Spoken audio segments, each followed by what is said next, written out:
Hello, and welcome to Running Behind. I'm Joey Metzger, your host and head honcho of Slow Running.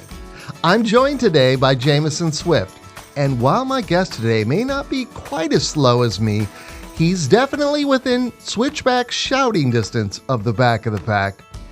Jamison, along with his wife Lisa, is a race director in Minnesota for the St Croix 40 Winter Ultra, as well as the Fire Tower Trail Races. Besides being a race director, he's also an avid photographer, volunteer, bike, run, and sled adventurer, musician, and quite frankly, a little bit nerdy like me. We cover all of that, along with he and Lisa's amazing efforts to make their races accessible to everyone, especially women, with their 50 Women Run 50K program. And be sure to stay tuned after the conversation for another edition of Running Out Loud, where I feature another Joe Hardin piece called Standing Through Seasons. We've got a lot of ground to cover, or snow as the case might be, so throw on those Path Project shorts, get those ultras laced up, and grab a tire or sled too if you need to, but it's time to hit the trail.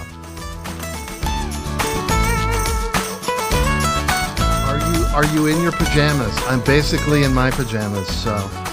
No, I kept a shirt on, at least. We're not going to go below the desk here. Got it. I full disclosure, I mean, this is basically my pajamas. Oh, you like my shirt? My wife just got us these. Read books, lift weights, fight fascists, love it. I figure that would be appropriate probably these days. Yeah, these things are casual. I do a little video to throw on Instagram, but I'm so not good at social media. How are your social media skills? I see you posting for Fire Tower. Is that something you enjoy, or is that not something that you like to do? It is ebbed and flowed. So I was very much into the whole like blogging universe and all of that very early on. I've been on the internet since 94, and social media seemed like, wow, this is this great thing. We should all be a part of this. We should all be loving social media. And I was super into Facebook and Instagram and all this kind of stuff for many, many, many years. And which is where a lot of the trail running community was on Facebook groups. That was where you found your trail running community. And lately, though, it's been a struggle to... social media has really reared its head as to what the kind of ills it can wreak on society. Like if I could pull up my Facebook feed, and my Facebook feed was simply the people that I want to follow and the groups that I'm a part of, especially trail running groups and winter ultra running groups and all this kind of stuff, and biking groups and all this kind of stuff. Like if I could just see that would be awesome, but that's not the business model. No. And so I have really been curtailing over the past few years, my social media stuff. We still do a fair bit with Fire Tower and St Croix just because we need to, because that's where a lot of people are. We're starting to push this year a little bit with Fire Tower towards creating a mailing list, doing more just direct email kind of stuff, blog kind of stuff. Yeah. We'll see where that goes. It's really hard because I got into trail running through connecting with a Facebook group here in the northwest suburbs of the Twin Cities. And so, I'm like you. Jamison, I remember, I don't know if we're the same age, but maybe we're close. I remember a time before the internet. I literally remember, I might have had a computer, but there was no internet. And then when it came about, it was like, oh, there's AOL Mail. Very interesting. But going to the library, that's how I researched things. I didn't Google it. There was no Google. Mm-hmm. And I'm just really, I should be better with the pod. I know I follow people that post all the time, and they're great, and they get 100 people. They take a picture of themselves, standing in their running outfit, and they get 1,000 likes. And I'm like, I don't, that's not me. Sorry, that's not me. I post, but I'm not very good at it. And then, these days with politics and controversy and anything like that, the internet has emboldened people to say things they wouldn't say to your face. And it really can be this vicious, this vicious breeding ground of hate where people just like their worst selves come out. They're probably not like that way in real life. And, but you'd hope not. You hope not. Yeah, exactly. Welcome to the podcast. Well, thank you, sir. Appreciate it. Like being glad to have you. I looked you up on Ultra Sign Up. You've gotten quite a resume up there. I was trying to see, is Jamison a back of the packer? Is he, a DFLer like me? I think you're a little quicker than me, but you're not, an elite. Is it fair to say you're not an elite? No, I consider myself kind of, I'm a back, well, at least at my height, I was back of the mid pack, front of the back of the pack kind of guy, so, I wasn't coming in DFL for things, but I'm like my fastest 50K ever was down at 10 Junk Miles Badger 50K, and I think I did like a 6.5 or something like that. Oh my! So right there, you got me. I've never done that again. So this is perfect. You're perfect guest. My audience. I don't know if you listen to the podcast, but I kind of started doing this when Ben Mead, he did Chasing Cutoffs, and I reached out to him and I'm like, dude, why'd you stop? And he had a bunch of stuff going on. And so that he kind of helped encourage me to start a podcast. I'm like, there needs to be more of these back of the pack, regular people telling these stories. And occasionally I do have people on that are not back of the packers, but that's okay. We need to hear from those people as well. So welcome to the pod. I like to start these with a couple of just icebreaker questions. My first question to you, a one-word answer, Jamison. Give me one word that describes you as a person. Oh, one single word. Yeah. Sometimes you can tell a lot about a person by making them respond with just one word. The word is... the word is coming to me. It's eclectic. Eclectic. I've not gotten that one. I like it. Very, very nice. Okay, now let's give me one word as Jamison the runner. Adventure. I love it. Very nice. Very nice. So we're going to cover lots of stuff. I want to cover your running, how you got started with that. I want to cover how you got into race directing. I want to talk about Arrowhead 135 you did this year and your race, the St Croix 40, and of course Fire Tower. We'll talk a lot about that. Let's start. I always, kind of start these, and you probably haven't listened to episodes or me talk about myself, but I'm not an athlete. Still don't consider myself an athlete. Growing up, I was a total nerd. I was on the physics team, for God's sakes. Nobody's on the physics team anymore. I was into Legos and Star Wars, and then I got into theater. I mean, pretty nerdy stuff. Band. I was in band. I was not an athlete. I did dabbled a little in high school, and I was horrible. Did you have athletics heavily involved in your life as a youth, or absolutely not? I mean, yeah. So my youth growing up, I was, the nerd, very similar kind of things. Like, I mean, I was super into Legos. I was in band and orchestra, and I was a super nerdy academic kind of guy. Like absolutely, athletics was nowhere near that. In high school, like some friends of mine and we would go out and we would like shoot hoops, with a basketball, just like go out and shoot some hoops. And then for a little while, we kind of get into tennis a little bit, and we would go out and we would play for an hour or something like that, just kind of playing a few games, playing a few matches going on. But we were never that good, or anything like that. And the ideas of like running or anything like that just didn't enter the picture. Maybe a little bit of cycling here and there, just because we were all poor and we didn't have cars, so we would pull out a bike and stuff like that. But no, running did not enter the picture until I was firmly in midlife. So I turned 52 next week, or 2 weeks from now, and I started running in 2010. So I guess that would put me mid 30s is when I actually started running. And I had like I said, I've been very academic. I worked in IT. I still pseudo IT at this point in my career. But running, all that kind of stuff was never like kind of in the equation. I enjoyed walking. I was always kind of up for a walking adventure. That was something I enjoyed, that adventure aspect. But running was never a thing. So this was 2010. I had gotten divorced 2 years earlier.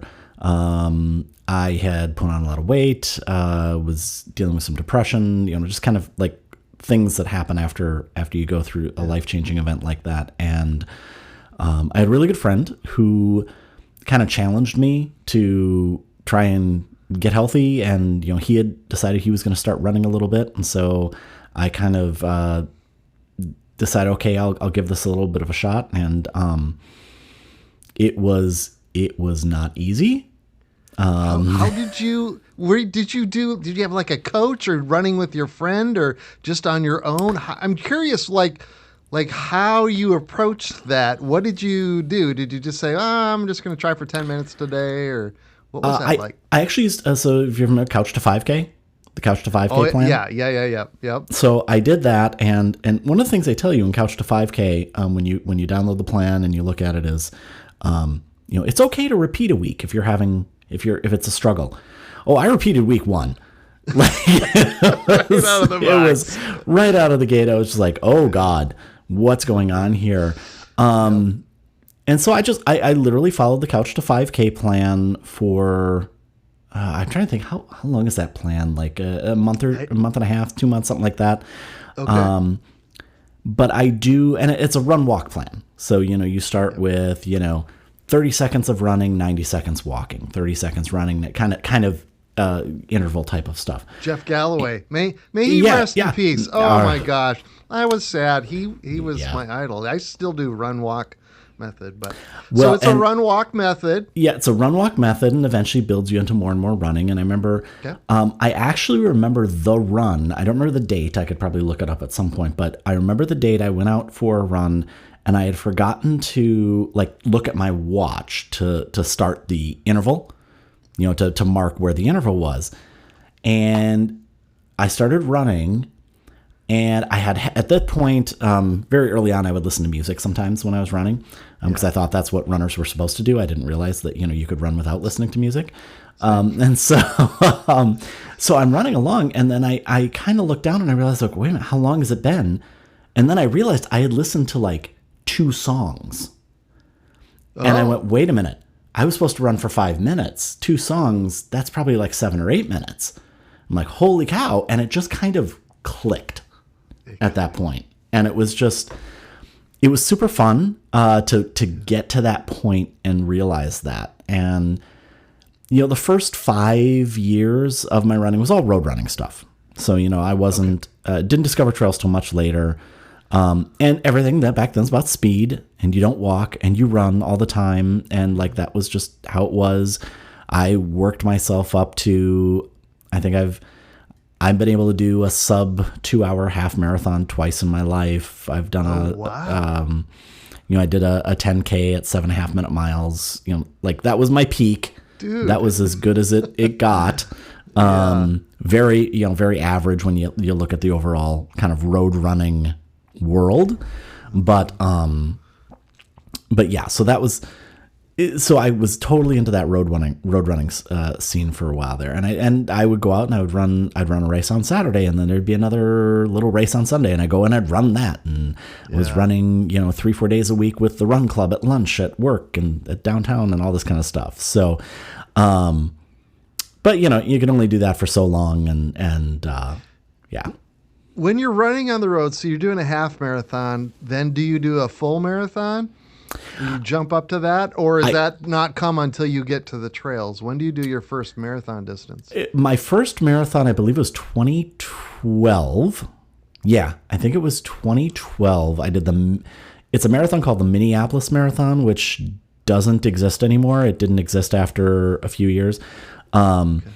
Not the Twin Cities Marathon, the Minneapolis Marathon. Marathon. The same course? What is the Minneapolis Marathon? No, it was a terrible course. It went down the river, down along the river road, all the way to Fort Snelling. And then the year that I did it, there was flooding at a certain point, and so they brought you up this massive hill.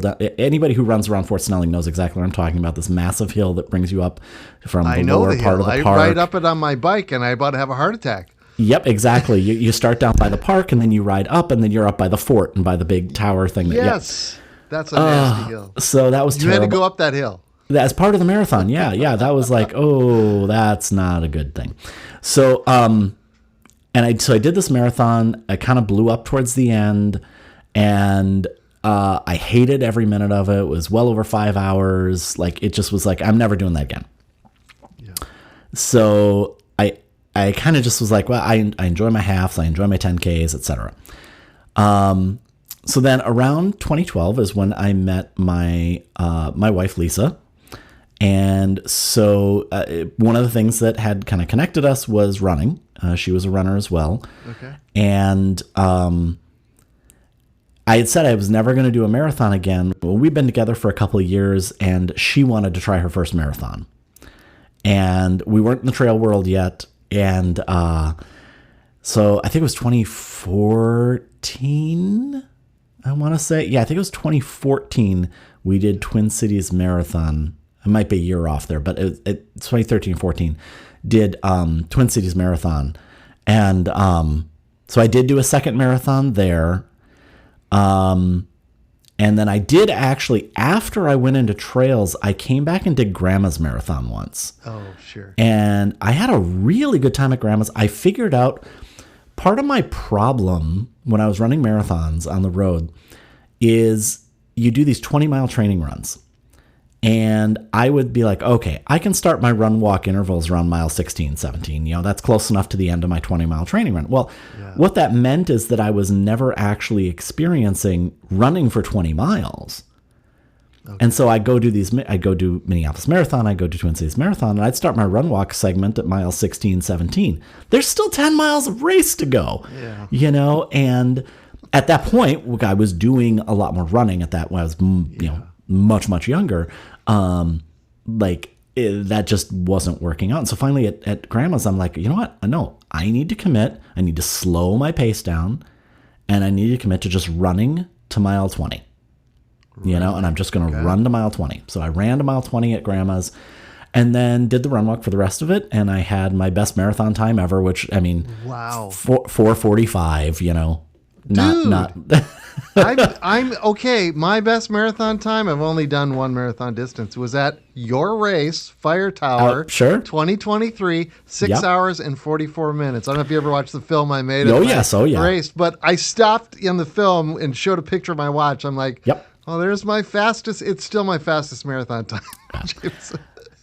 But I'm not ashamed of that. I'm out here to have fun. I am not out here to go fast. I didn't start running till I was basically 50 years old. So I'm like, sure. This I'm very happy with what I can do. So my that's last a good marathon, time. Okay. the most recent marathon I did was just this last summer, and it was like over 9 hours. So it was a trail marathon. So was it at Superior?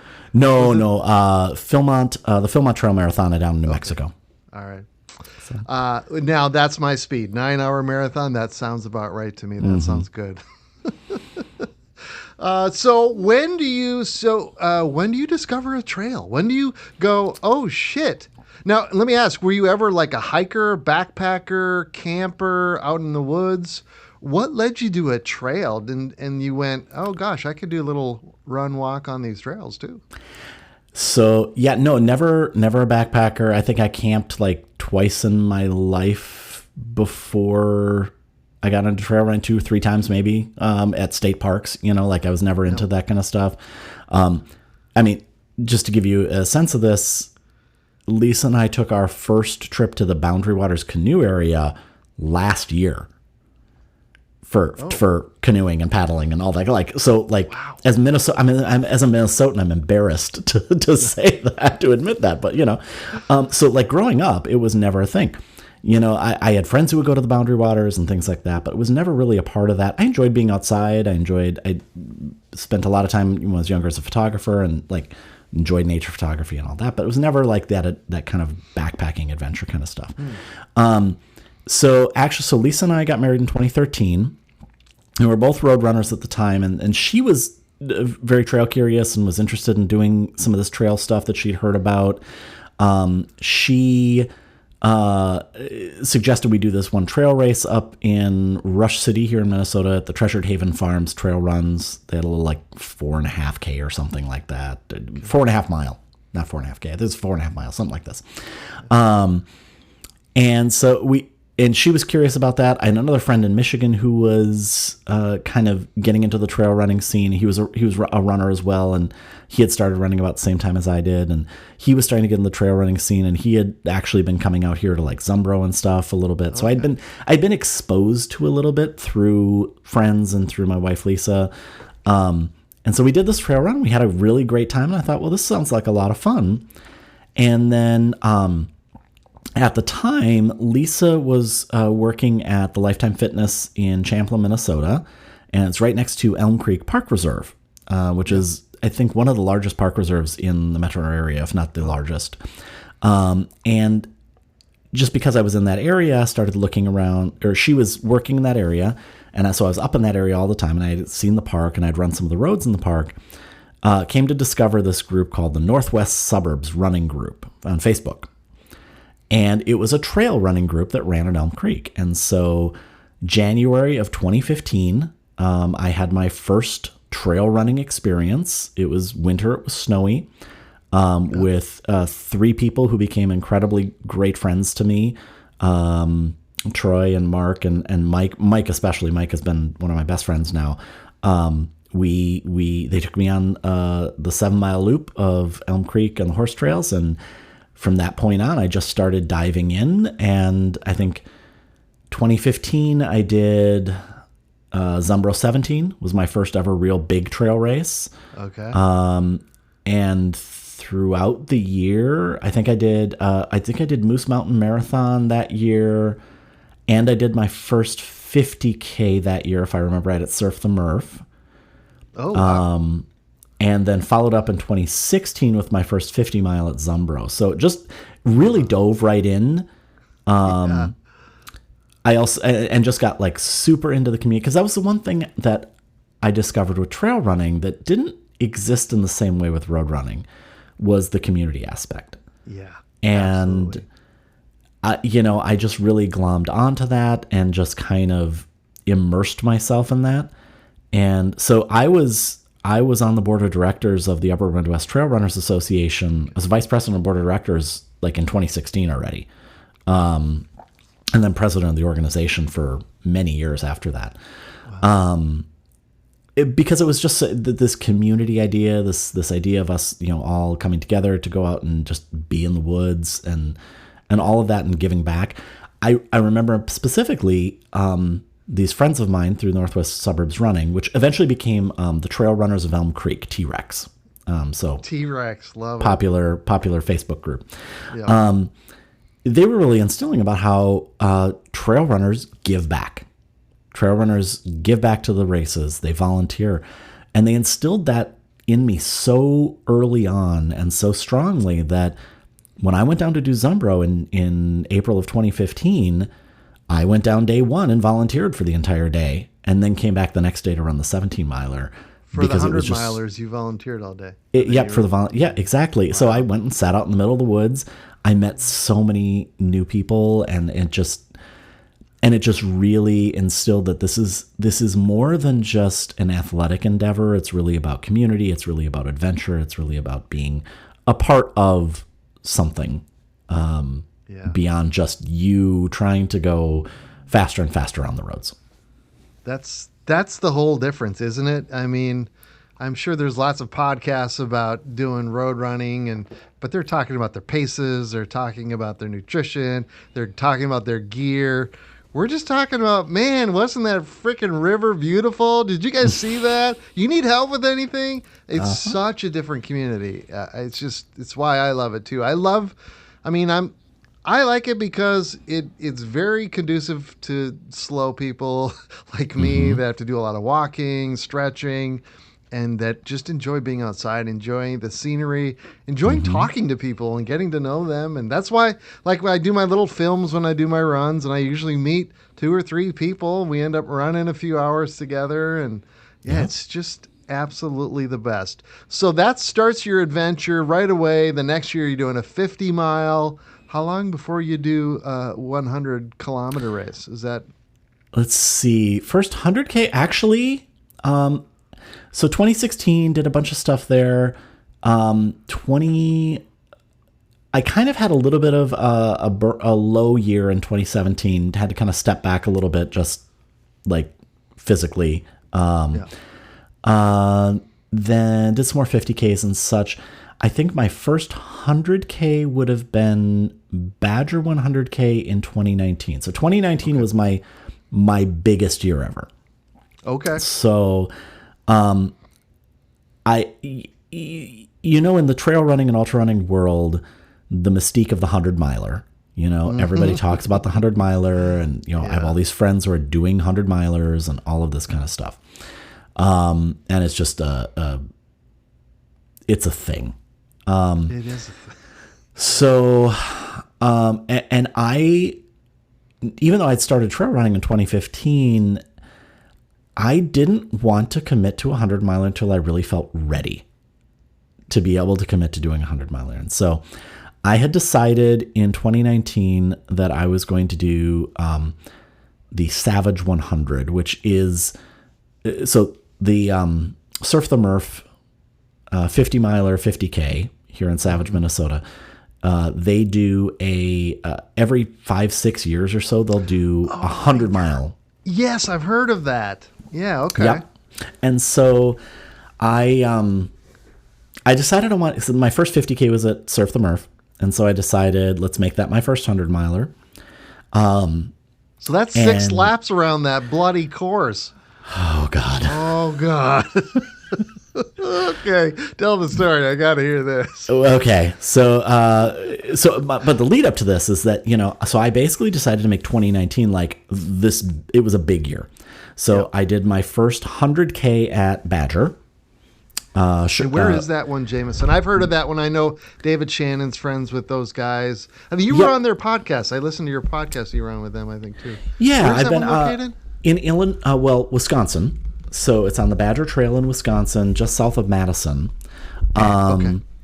The 100K and the 100-mile version actually go into Illinois just a little bit. They go south down to Illinois, and then you turn around and come back. And it's a rail trail, so it's gravel. It's like this is it's not hilly. It's anything like that. It's not technical in any way. So I'd made that my first 100K. Got that done. That was super difficult. That's a difficult style of race, which I have another story about run walking, but we'll get to that sometime later. So I did that one, and then we did a big trip out west, and we had a friend who was doing Tahoe 200, so I went out and we paced and crewed with them, so I got a solid 50K of Tahoe Rim Trail in. Nice. And then we immediately we came back to Reno, Nevada, hopped on an Amtrak train, went to Denver, picked up my friend Mike Barton. We come down to the Sangre de Cristo mountain range in southern Colorado, and he's doing the 100-miler there at Sangre de Cristo. So I pace him for 40 miles of that, and I'm like, all right, now I'm ready. Dude. And so yeah. And only a few people, I had really kept it under the radar that I was going to do this 100-miler in 2019. And so I got done with all of that, and I'm like, yes, I am ready to tell everyone that I'm doing this, because it's one of the big things with these big adventures is you get that dopamine hit and then you don't train and then everything goes poorly. So I'm like, nope, I feel ready now. So then I put up my social media posts that I was going to do Savage 100. So Savage 100 in 2019, they decided to start the race at 1:30 in the morning. And I think it was a Friday night. Well, I'm sorry, Saturday morning at that point. It's 1:30 Saturday morning. Yeah. And it's folks, this is mid or late October usually. Late right? October. It's around the Halloween time. So you never know what you're going to get for weather, folks. No, we were really lucky. It actually was really nice that year. Some chilly temps at night, but it never terribly hot during the day. It was actually a really good weather year. And the mud was not an issue. It was not a factor that year. Good. But yeah, so you start out at 1:30 in the morning. I did a loop. And then I think the next loop, it was getting sunny, and then I had to run throughout the entire day. And then I get to loop like 4 and it's night again, So I'm like, I started in the dark, not having slept well, because you're not going to sleep well before a 1:30 a.m. start of a race. No. So by that night, I remember I had a friend of mine, Kate Lee, she was pacing me on the 4th loop. She had stepped in. I didn't even have a pacer set up for my 4th loop, and she stepped in to help with that. And 4th or 5th loop? No, 5th loop. She was on my 5th loop. And it's like middle of the night on Saturday night going into Sunday now at this point, Second night out. And she did her darndest to keep me moving. And keep me moving as best as I could, but I was so exhausted. So at this point, the next morning, my wife Lisa was going to come out with me for a bit on the final loop. She was going to the way the Savage or Surf the Murph course goes, there's an aid station in the middle that gets hit twice. So she was going to go with me at the horse camp. Yep. So she was going to bring me to that aid station. I was going to run something, and then she was going to pick me up again to do like something like this. Yep. We had some kind of plan about that, or maybe it was reversed, but nonetheless. So she was with me for a bit. Oh, no, that's right. She picked me up at horse camp, because on the way to horse camp, I'm hallucinating big time. Oh, wow. It's around Halloween, and people are in costumes and all stuff. I think I'm seeing Halloween decorations everywhere. There are none. There's just trees and bushes. I look down, and you see rocks on the side of the trail. I thought they all had someone who painted smiley faces on them. Oh, God. So I'm like having full-on hallucinations. So I pick Lisa up, and we start going, and she's just like, "You are so tired." And I know, I'm just like, I couldn't keep my eyes open. And we came across a picnic bench, and I said, I need 5 minutes. So I laid my head down on this picnic bench. And at this point, we're, 27 hours, 30 hours, something like that in. Yeah. Laid my head down. I was immediately in REM sleep. And she woke me up 7 minutes later. And I got up, and I'm like, oh my God, I am a new man. Really? And we start going, and I start running again.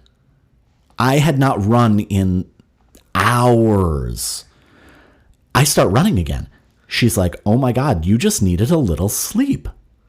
Wow. And it just became it was incredible. And so we finish out. She brings me to horse camp again, and then she drops me at horse camp, and I'm going to finish the last part on my own, because she was going to make her way back to the finish. Right. And I finished out there, got my 100-mile buckle. I think it was 34 and a half hours, something like that. Nothing spectacular, but it was, so that was my first 100-mile, and 6 loops of that course it's kind of like people who do Zumbro. Zumbro is 6 loops of that course too. Yep. Same. I Similar usually go down, elevation gain, I think, too.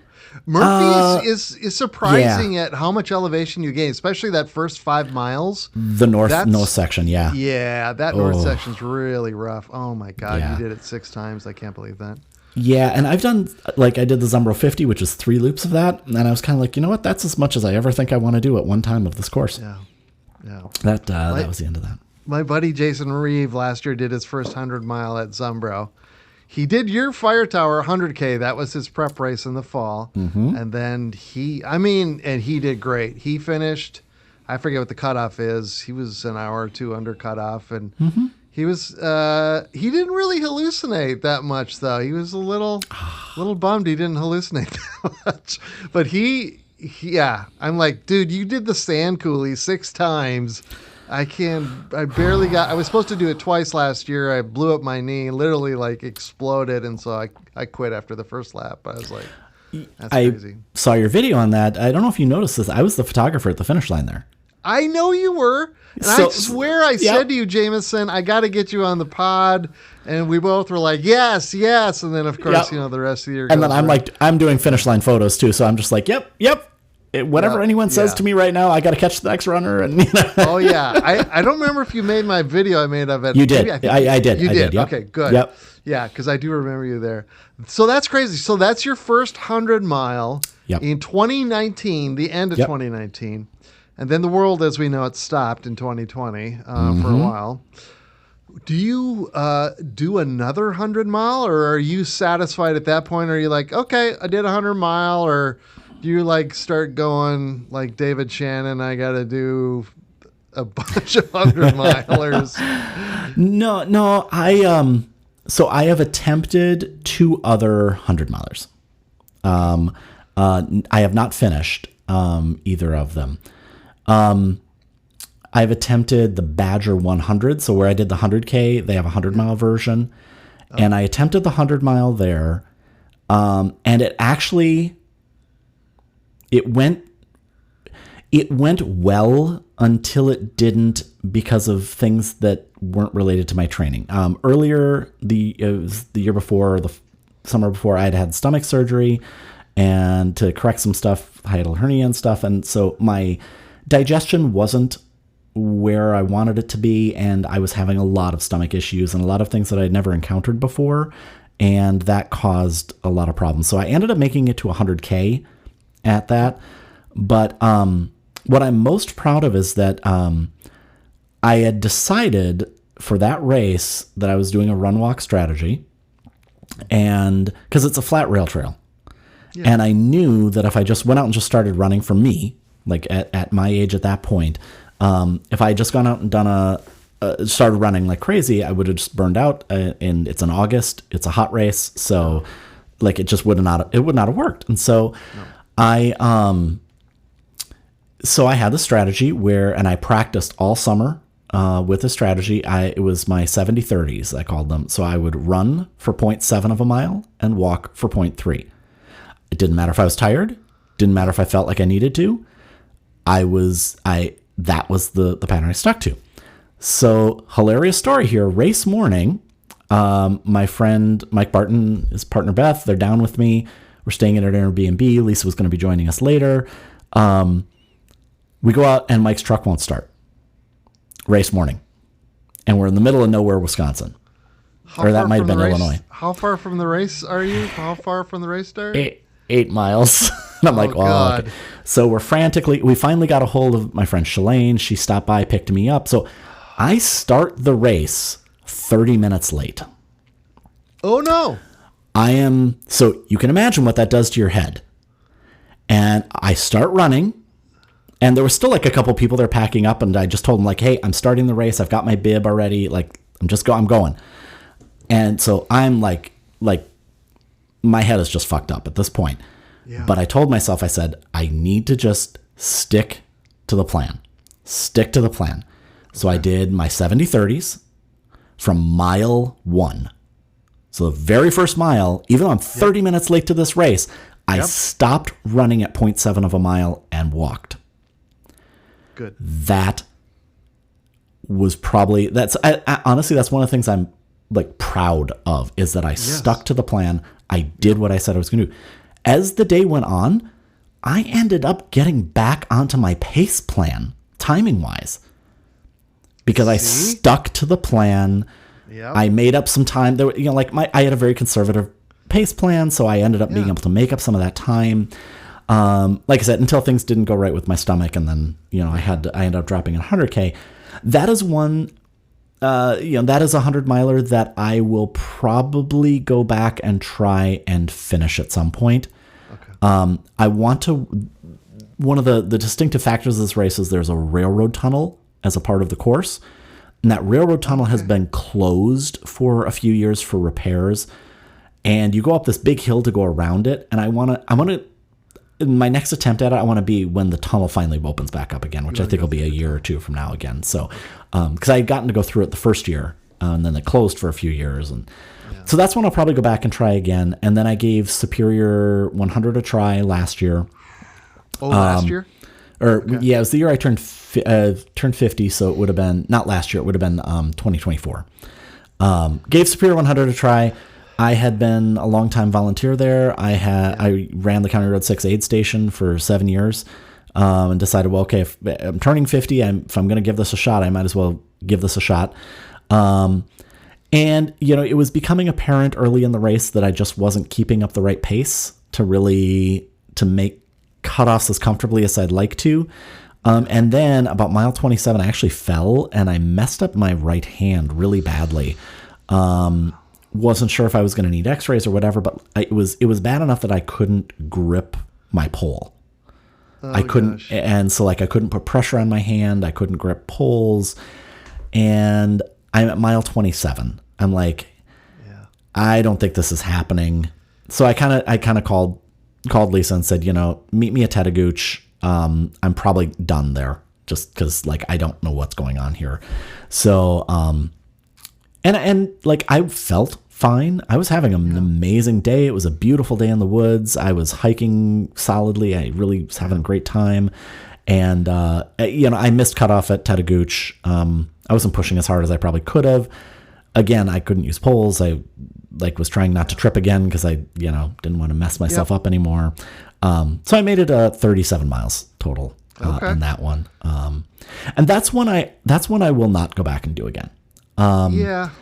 That was a one and done for me. I know a lot of people who have spent nearly a decade beating their head against the superior wall, trying to get that finish, and it just isn't that important to me to want to do the type of training that I would have to dedicate my entire year to be able to be successful at my age and my skill level. Would dominate my life for an entire year. I would have to basically be, every weekend I'm driving up to the North Shore to get in more training on technical trails. I'm doing, that's not the kind of adventure I'm looking forward to. It's funny you say that. I mean, I kind of dream of that race and I kind of don't because, it's beautiful up there. I did John's 25K, the spring 25K. I think the same year I did your race. And that was great. Love that. Made a great little movie about that. Had a great time. Wife came up, the dogs came up. But that track, the Superior Hiking Trail, it's no joke. That race is no joke. John has a very generous cutoff. And I interviewed Amber Theobauer last year. I don't know if you know Amber. She is lightning quick. Amber has won what's the one down in Iowa? She usually comes in top 5.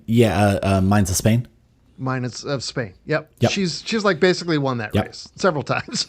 First, third. She did it last year, and it's a race where if you do your training and you're athletic, you can do it. If you have a problem, if something goes wrong, if the weather goes wrong, that's it. There's no room for error. There's really no room for error. So somebody like me, I kind of dream about it, but I kind of don't. It's I would like to complete the 50K up there in the spring or something, or the marathon. I might do the marathon. The marathon is super fun. The marathon, I love the marathon. I applied for it. I got to do more volunteering with John and stuff, and I got to keep applying. But I've always got so many things I want to do, so there's just so little time. I don't know if do you work full time still, Jameson? Yep. Are you working? Yep, I do. Yeah, same. I'm always envious of these people that, are retired or, you listen to these podcasts with these professional athletes and that's all they do is, run and train. It's like, that'd be nice. Some of us are working 60-hour weeks. We barely get time to get on the treadmill for 20 minutes a day. So you've attempted 3 100 miles. You finished one. You're decades ahead of me. That's amazing. At what point do you become a race director?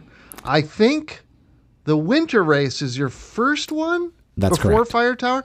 Yep. Talk me through that, Jamison, that process of what made you decide you wanted to be a race director and why you started up at St Croix and why you started with the winter one. Tell me that story.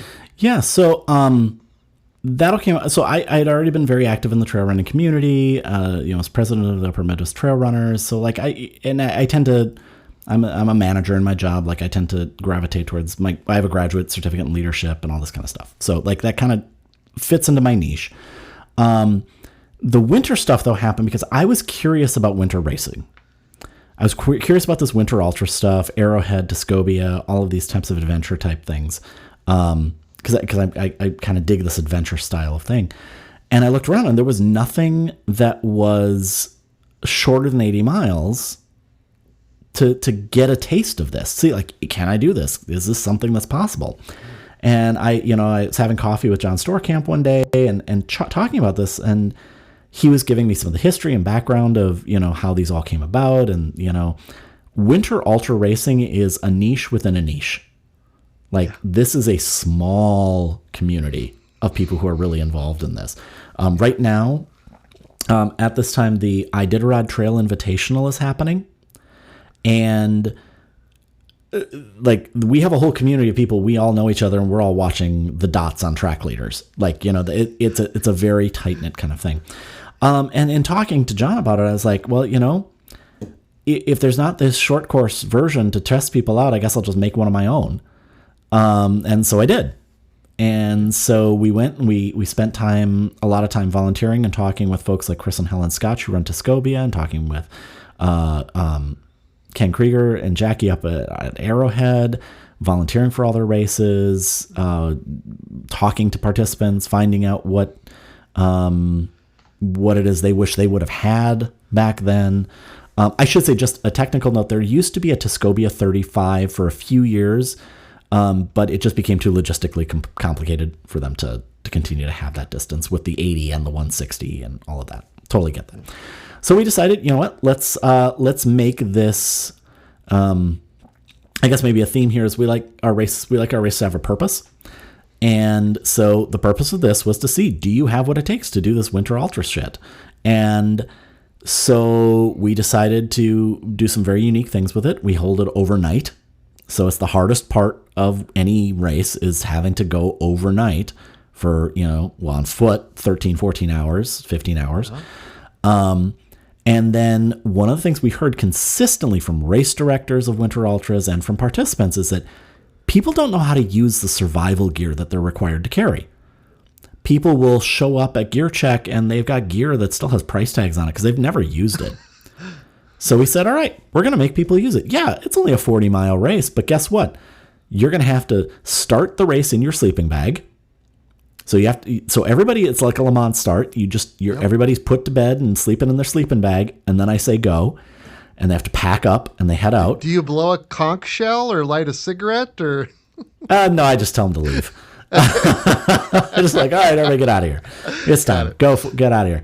And then at the halfway point, or the checkpoint of the race, we make people pull out their stoves and boil 12 ounces of water to prove that they can use their stove in the middle of a cold event.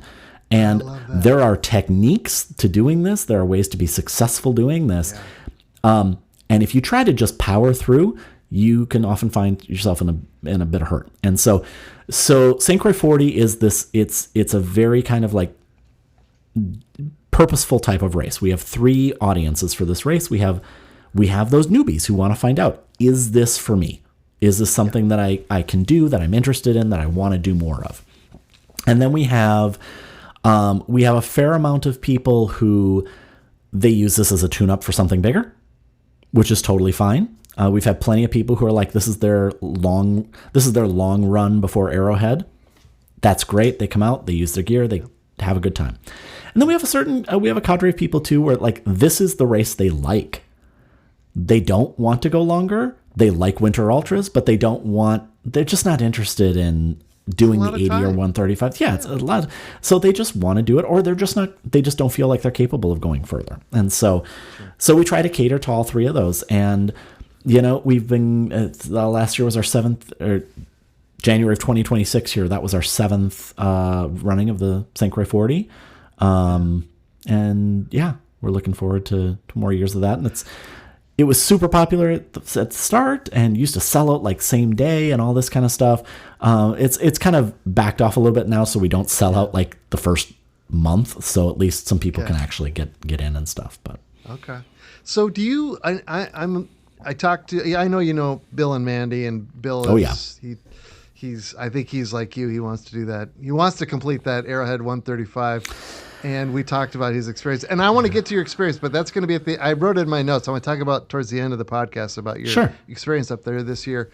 But on your St. Croix 40, do you have aid stations or no? Or how does that work in your race? Because I don't think they really have like aid, like we think of aid at a trail race stations at these races, or do you? How does it work? No, it's different. So these are survivalist races, so you need to be carrying what you need in your sled, on your bike, in your backpack, etc., whatever that's going to be, however you're traveling.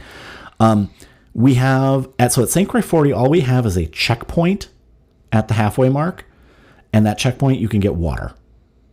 That's it. So you need to have everything on you for 40 miles. There's no resupplies, there's no drop bags, there's nothing.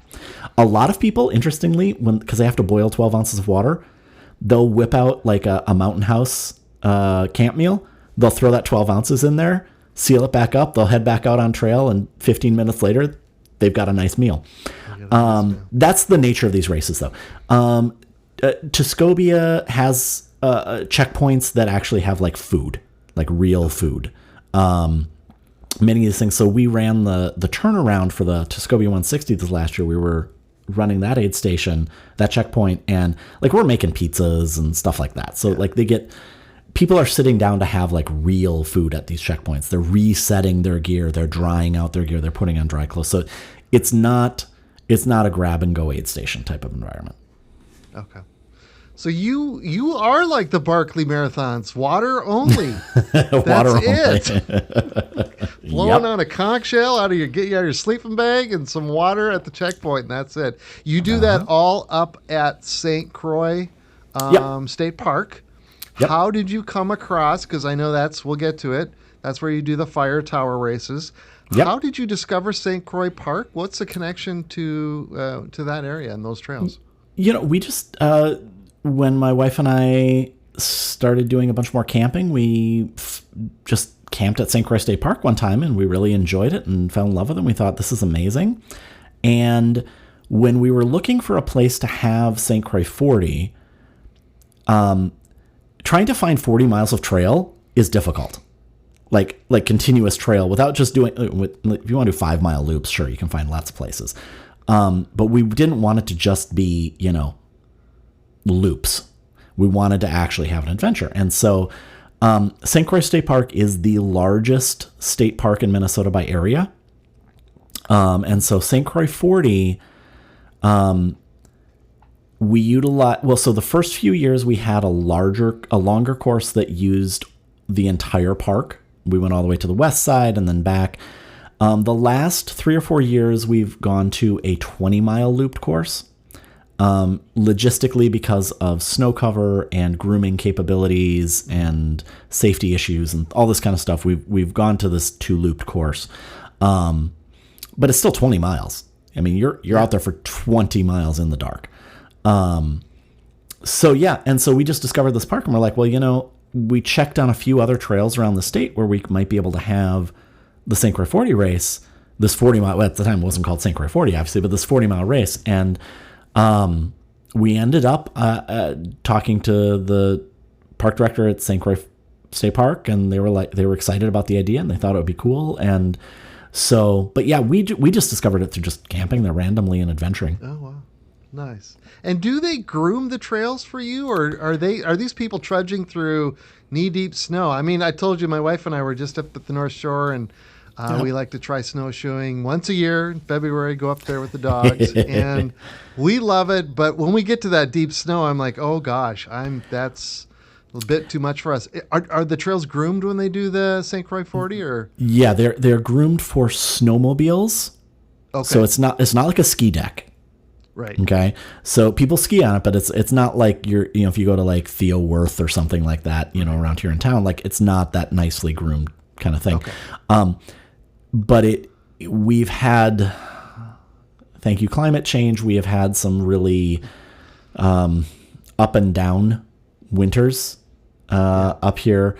So some years we get a lot of snow. There were 2 years in a row at St. Croix where we had pretty much no appreciable snow, and people were just dragging sleds on, a half an inch of crusty slushy stuff, you know. Gross. Yeah. It. Yeah. So that's just the reality of it. But when it's perfectly groomed, it's beautiful. It's a snowmobile trail. Yeah. Love it. Love it. Okay, so you get that race the first year. So you sell out right away the first year? Yep. In 2019, sell it out. And then that one was 2017, 18, something like that. Yeah. We're 7 years in, and we had 1 year off because of COVID. So 2018. So you started in 2019. What month do you do that in? January? January. Yeah. Okay. Yeah. So when do you decide to do the Fire Tower trail races? So a friend of mine, Scotty Coomer, 10 Junk Miles, he made the comment of like, boy, it'd be nice to see this park in the daylight. And so I'm like, oh, okay, sure, we can put a trail race on here. So a couple of years into St Croix 40, we decided to explore the idea of doing just a typical trail race there. One of the defining features of the park is the Fire Tower, as you experienced. And it's this massive park, and we're able to get a 50-kilometer loop, and we're only using like 60% of the park. Yeah. So, and the park directors, again, they were awesome and open to letting us do this. And so the first couple of years, we just kind of decided, let's put on this cool trail race, and we decided to have kind of a chill vibe. We thought, what is it about trail running that we enjoy? We enjoy being able to just camp at the start. So we just buy out the campground, the group campground, or most of it, and that's where everybody can stay if they want, or they can sleep in their car. We kind of try and go a little old school with things. So there's no timing mats. There's no there's not big giant banners everywhere. It's old school trail racing. There's course markers out and aid stations under a canopy with, goodies. And they do a good job. Like our aid station captains, they serve up awesome food, and yeah. I got to tell you, it's still one of my favorite experiences. I recommend it to everybody, especially. And I've got a whole bunch of notes here about the movie Fire and getting women involved. I want to ask all about that. But Fire Tower, your races up there, I got to say, are just fantastic. I did my first 50K, my only 50K that I've completed. It's fairly flat other than the Fire Tower. The food, the volunteers are fantastic. It's so well marked, and it's beautiful. You get to run alongside the river. And it is just absolutely wonderful. I would highly recommend it to everybody. And you do a 100-kilometer option. Yep. People want to do 100K. Two 50K loops. Yep. Yep. 2 50K loops. And then you also do one or two shorter distances as well. Do you still offer? Yeah, it's a 35K. It's around 20-ish miles or so. And then an 11K, which is basically first aid station and back. Just a good kind of intro kind of thing to the park. So, yeah. Yeah, it is absolutely fantastic. I got to go back either for the 50K or the 100K. Your 100K cutoff, though, Jamison, I'm look at it and I'm like, I get it. You got to stop at that point. But I'm like, dang, I might need Jason Reeve to coach me if I'm going to try to get that done in time. Yeah, unfortunately, the 100K just logistically does. Yeah. I mean, it's a 19-hour 100K, which for a flat 100K is not unreasonable. Yeah. No. But when you consider that the 50K cutoff is 17 hours, yeah, and I don't think anybody's taken more than 12 and a half or 13. So, so unfortunately the 100K, we do have to be a little bit more like you can dawdle, but you can't dawdle like the 50K. Yeah. And I did the 50K and I had knee problems that day that slowed me down a little bit. I was very happy with my time. It was a little over 8 hours. I was like, that's an awesome very, time. Yeah. And actually, Eric and I have talked about, if we want to do like a 7 hour 50K, something that starts with the 7, it's probably going to be a Fire Tower. So, sure. So I could probably get 100K done. I'd have to be ready to go. Well trained. Oh, but yeah, definitely. And the other thing about Fire Tower I was going to say too, with that 100K distance, We also wanted a race where the 100K was the premier distance, because you don't see a lot of 100Ks around. True. You know, True. so many places the 100K is the undercard. Yep. And so so that was another kind of reason why we even though the 50K is by far the biggest, we wanted that 100K. We wanted that now we've started giving belt buckles out for 100Kers. So, Nice. so that's kind of been a fun part of that. I have to say, too, your finisher medals, by far, my buddy Joe Hardin out in Indiana makes very cool ones, and his are probably cooler. But around here, that's the best finishing medal you can get. It is fantastic. Who makes those for you, Jamison? Shout out to Stefan at Ragged Cuts. He makes medals for a lot of races. I think he's out East Coast, so it's a lot of East Coast stuff. But we came across him somehow, and he's done all of our stuff for Fire Tower and now St Croix too. Yeah, love it. Okay, let's talk about women doing 50Ks. I know the year I was there, which was 2023.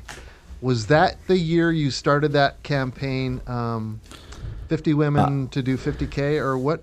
Because I remember you talking about it at the start line, and like you had the email that went out before the race. You were really trying to get as many women there as you could. Talk about that a little bit, how that came about. So 50 women 50K actually started earlier than that. That was more like a 21 or 22 kind of thing. And we were trying to think, what is it that sets us apart? We have this really welcoming environment. We have these long cutoffs. We have a professional chef who's catering the finish line. Like, there's all these welcoming things. What can we do to get more equality on the start line? And we were talking about it. My wife was giving a lot of input. We were talking to a lot of her friends as well about, what is it that stops them from coming out to races like this? And so we implemented a lot of just things that we felt would make things more welcoming. We have camping starting from Friday night till Sunday morning. So you don't want to drive home in the dark. You don't have to drive home in the dark. You don't want to think about, any of that kind of stuff. You're there. We put feminine hygiene products at aid stations. We have portable toilets at every aid station.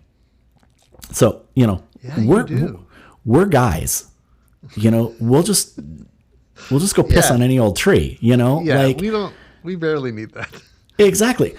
For women, having a toilet at an aid station is a big deal. And so we're just like, it's not that big of a cost for, a day of a portable toilet. Like, sure, we'll make sure there's portable toilets there.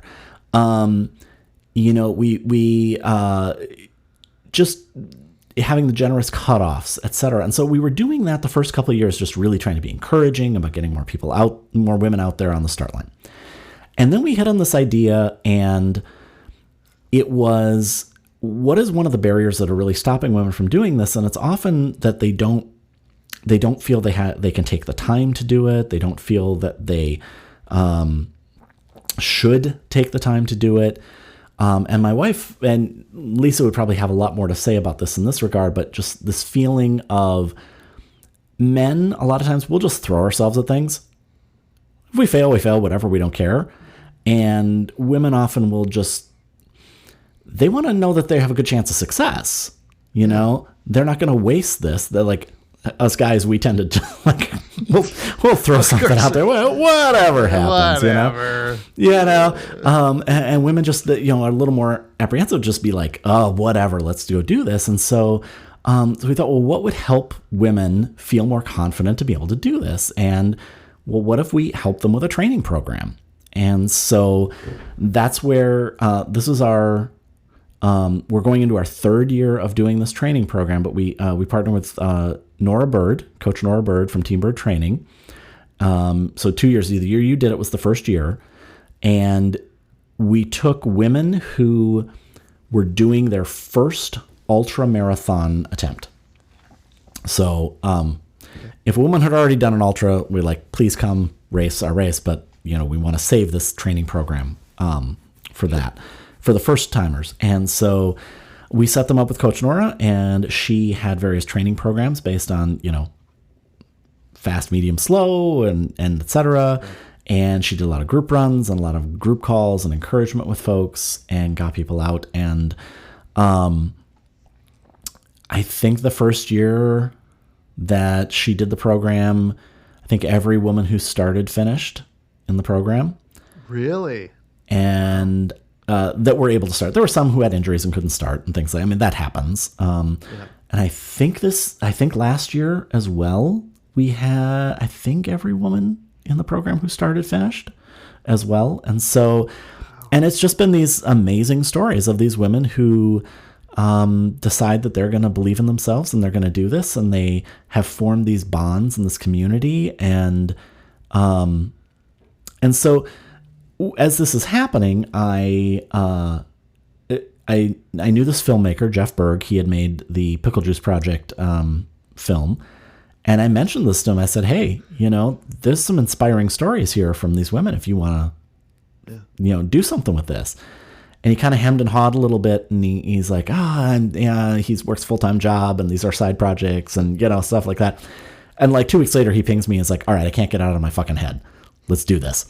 And so I hooked him up with Coach Nora, and last year he followed around and profiled these amazing women who were attempting their first 50Ks and turned it into this amazing movie that's coming out here at the end of March, March 29th at Main Cinema in downtown Minneapolis and St. Anthony, Maine.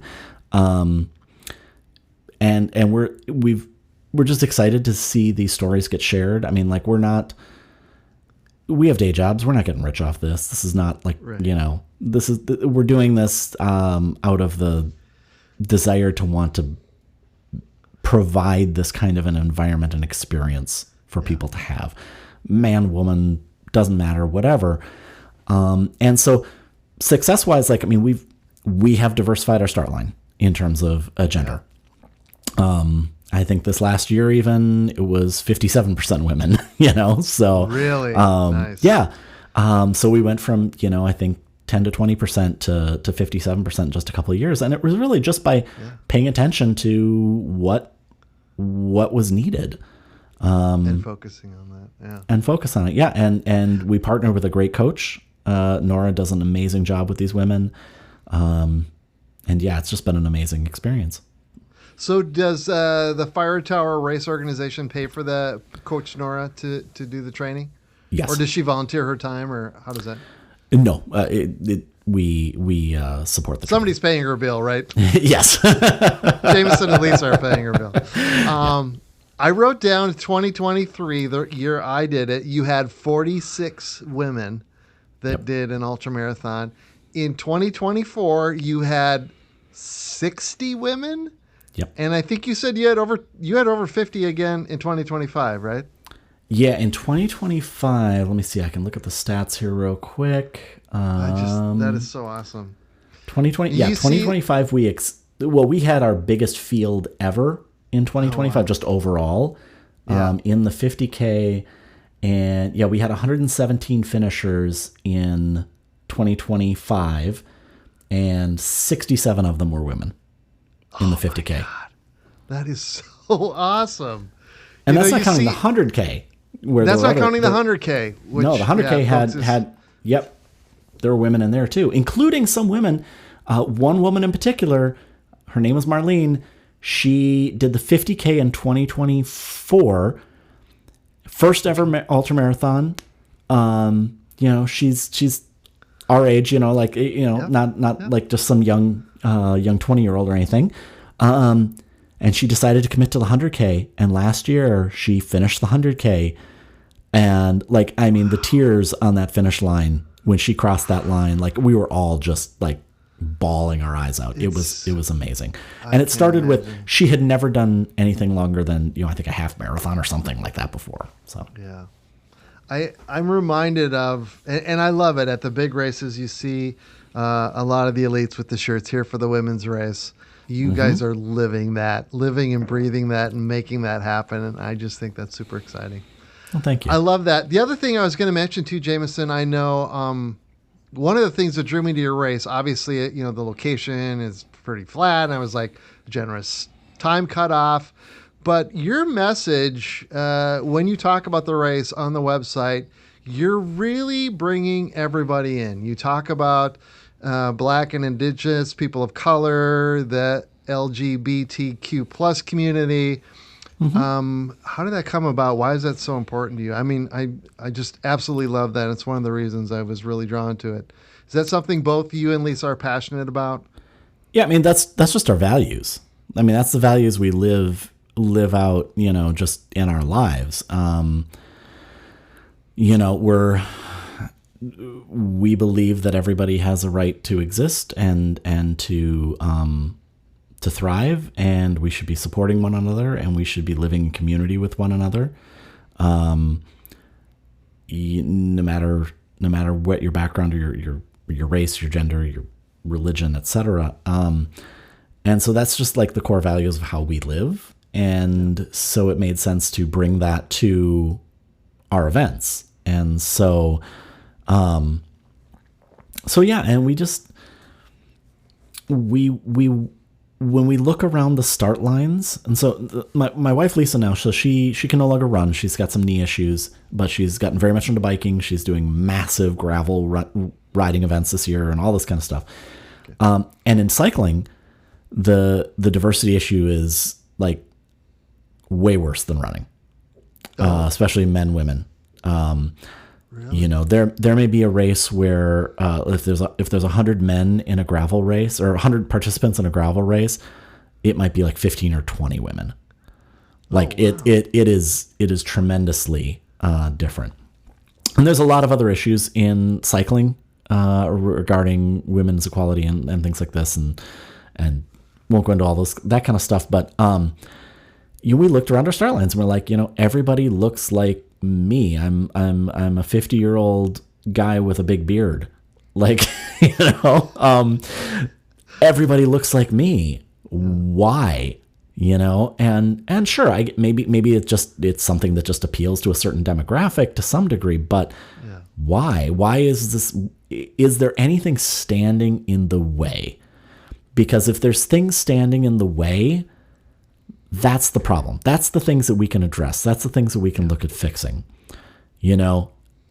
Again, but one of the original impetuses for providing camping at Fire Tower was, one, we like races that have camping, but we also heard from people of color who said to us, I don't feel safe driving around rural Minnesota after dark. You're kidding. Oh, yeah. People of color will have expressed this, that sometimes they just don't feel safe. That's so sad. Being a person of color in very rural areas of Minnesota. Now, Hinckley's not terribly rural, but, nonetheless. And so, guess what? Here's a place where you can just pitch a tent and you can go home tomorrow morning. Get a good night's sleep, enjoy the nice October evening and all of that. And so, like, just trying to be intentional about removing the barriers that might be stopping people from wanting to be there. And then, we have a code of conduct or, race rules, our golden rules that we put on our website that, we are not tolerant of, bigotry and homophobia and transphobia. We don't give place awards. We did our very first year and then we decided, this just isn't who we are. And we don't give place awards. If you want to know how you did, you can look on the race results and sort and see if you've got the course record. Great. I like to look to see if I'm on the DFL podium. Did I come in last? Dead fucking last? Yeah. Yep. Yeah. So it's just really about us living our values. Yeah, that's great. And we do see that with a lot of the trail race organizations in the Midwest here. But I was just, one of the things that drew me to your race when I first came across it. So I got a few questions for you.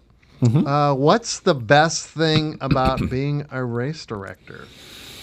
What's the best thing? What do you enjoy the most? The thing I enjoy personally the most about being a race director is seeing people finish or attempt something that they didn't think they could do. And then seeing the joy and the pain and the suffering on their faces when they cross that finish line and they realize that they just did something that they didn't realize they were capable of. Yeah. Because we've all been there. All of us who started in running and then worked our way up to bigger and bigger events. We've all been there. We've all had those feelings, but like to be able to see that, and then to be able to, there's a certain level of pride saying we helped provide that opportunity for them. We gave them that opportunity to have that experience, to have that feeling of accomplishment, and sometimes to have that feeling of failure. That's a part of this whole adventure. Sometimes things don't work. I watched your Zumbro video. Sometimes things don't work, Yeah. I had my first 2 DNFs last year. One was Zumbro. And John's so nice. I was like, hey, why didn't I show up as a DNF? He's like, John doesn't do that. If you don't make it, you didn't happen. You didn't happen. Sure. Yeah. And I get that. But I had my first where I pulled myself, and then I had my first where I got cut off out of Mammoth. I was doing the 50K. I got cut off 12 minutes, Jamison. I climbed to the top of that frickin' mountain, and it was all I could do. And actually, I got to the top, and I'm like, I am ready to frickin' roll. And they said, you're 12 minutes late. And I said, no. I said, can I just jog down to the aid station at the bottom? Nope, you're done. I was like so bummed because I literally I got home and the next day, we were leaving the next day. I told my wife, I'm like, I'm seriously, my body has never felt this good. I am so bummed that I got cut off because I was ready. I was just, I was dilly-dallying. I was enjoying it a little too much. So that's your favorite thing about race directing. Is there something that's like the hardest challenge? I don't want to say the worst thing, but what's the biggest challenge as a race director? The fear and responsibility. You are, all these people are trusting you to put on an event that has a modicum of safety around it and experience. 1 year we had a racer get lost and we were almost on the verge of calling search and rescue. And we were in contact with the sheriff's department and all this that's the biggest fear. That stress, and especially the stress leading up to it. Oh boy, it's good we love race day because those first few days leading up to it can be like, okay, why are we doing this? Why are we putting ourselves through it? But that's definitely is that feeling of responsibility. Yeah. What do you have? Are you think you're gonna do more? More races, or this is it? These 2 races you're happy with, or I don't want to spill the beans if you got some secret projects going, but do you see a time in the future where you do more races, or potentially? I personally would like to put on some kind of a biking event at St Croix State Park as well to kind of have the trifecta, because we've got. St Croix 40 is a run bike ski race. So, there's the foot and ski division, which they're seeing it on feet. And then there's bikers. And we've given this opportunity for people to see the park on foot. And I think it'd be fun to see the park on 2 wheels as well. That's something I've been toying with for years. We'll see if it ever comes to pass. And whether or not I can make that a reality. I always I enjoy dreaming up race ideas and things like that. Again, we both have full-time jobs and we're empty nesters, but still, we also like to do our own adventures, and being tied to too many weekends at a certain place to doing a certain thing. We want to make sure we're striking a good balance with that. So I'm not going to say, there won't be other things, but, nothing imminent. We'll put it that way. Got it. Okay, I want to talk about a few other things before we get to Arrowhead 135. Photography. You mentioned photography. I saw you doing the photographs. I've seen your name. Tons of races, that you've done the photography for. You said, when did you start doing photography? Was that at an early age, and it's just something you've always enjoyed doing? Yeah, I was doing photography. I had my first SLR camera at age 13. So I've been shooting for a long time. And then through kind of high school, college age, I worked in a lot of photography retail. And this obviously is dating me. Like I used to work in photo labs where, you would, you would have to take a little canister of film and give it to someone, and an hour later. Folks, there used to be chemicals to make photos appear on paper, not digital copiers. Oh my exactly. God. Yes. So, my early career stuff was in photography. And so I'm wedding photography and things and a lot of nature photography. I've never been, fully, except for those retail jobs, I've never been like fully self-supported by photography, but it's something I do continue to do. And I've always continued to do. So do you do, which all races do you, do photographs for? Is it always the same ones or just John's races, or which ones do you typically like to photograph? So, I'll do anything that might seem interesting or where they want someone to photograph. I do usually do Zumbro. I usually do the Elm Creek Backyard event. Okay. So that I live right next to Elm Creek Park Reserve, and so that's it's a traditional. It's one of the backyard ultras where 4 miles every hour and all that kind of stuff. So I'll go out and I'll do a couple loops of that. Photograph that one. I've been doing that one for a few years now. I've done Afton a few times, and then usually Superior. I do, because I would work the County Road 6 aid station. So I was the aid station captain there for 7 years, and then I would go to bed in my van somewhere on some dirt road and get up the next morning, and then I would grab my camera and I'd go out on course and do photos at Superior in fall. Spring a couple times. And then occasionally I'll just randomly bring my camera to a race and shoot photos at the event, and then let the race director know, like, hey, I shot these photos. Here's a link. You can send it out to your participants. So a lot of John's races are the standards. Elm Creek Backyard is an every year type of thing. So, what's something or where do you like to do photographs that has nothing to do with trail races? Like, what's a place you would like to photograph? Maybe you haven't, or you have. That does not have trail runners in it, Jamison. I really enjoy anything around Lake Superior. I've done a lot of photography around Lake Superior. I really enjoy. We go up north quite a bit. And we'll often go up in like off season times. So we usually go up over Valentine's, and. It's wintertime. Sometimes we'll go up in November when you can get the gales of November and some super high winds and some really cool waves and things like that. So that's kind of one of my favorite places to shoot that's not involving trail runners. Otherwise, enjoy some like nature photography, like bird stuff, like Zaxin Bog up north is a great place to photograph various birds. Usually I'll rent some like big expensive zoom lenses for that. And that kind of stuff. So nice. Love it. I love that. That's so cool. I have a sister who's a photographer, and I'm not envious. I am just in awe of the art of being able to capture Thank you. people and images and scenery like that. I just think it's so cool. You still doing a lot of volunteering these days at races, trail races, or not as much? A fair bit. Last year was a little less because I was life got in the way with some things, but I do try to still continue to get out there and do things.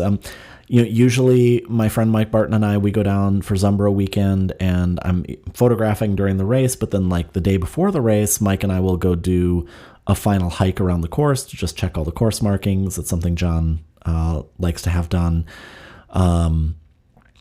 We'll often go up for things like